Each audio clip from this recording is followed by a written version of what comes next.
हेर शिशिर, हामीले हैन भगवानलाई विश्वास गर्नुपर्छ। कुनै पनि समस्या आउँदाखेरि भगवान हामीलाई मद्दत गर्न आउनुहुन्छ, थाहा छ कि नै? हुन्छ सर, म हजुरलाई एउटा कहानी भनौँ। भनौँ, कहानी के हो?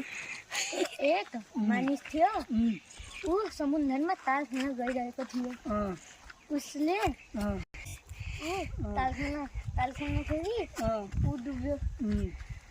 अनि उसले मनमा सोच्यो कि भगवान मलाई बचाउन आउनुहुन्छ भनेपछि मात्रै निक्लिनु, नत्र म यहीँमै बस्ने भनेर। अनि त्यसपछि एउटा नाउ आयो। उसले भन्यो कि नाउवालाले तिमीलाई मद्दत चाहिने हो, नाइ मलाई भगवान बचाउन आउनुहुन्छ भन्यो। अनि नाउ गयो। अनि उसपछि एउटा अरू नाउ आयो। अनि उसले पनि सोध्यो तिमीलाई मद्दत चाहिने हो कि नै? मलाई भगवान बचाउन आउनु नै हो भन्यो। अनि त्यसपछि त्यो त्यही डुबेर मर्यो।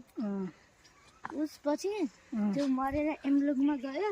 त्यसले भगवानलाई सोध्यो हजुर त सबैलाई बचाउन आउनुहुन्छ, मलाई किन बचाउनु भएन भन्यो। उसपछि भगवानले भन्नुभयो एक मूर्ख आदमी, तिमीलाई मैले बचाउनलाई दुईवटा नाउ त पठाएको थिएँ। एकदम सही शिशिर, एकदम सही। भगवान बचाउनुलाई कतिखेर स्वयं आउनुहुन्न, कसैको रूप लिएर पनि आउनुहुन्छ होइन शिशिर? एकदम सही कहानी। चलो जाउँ त।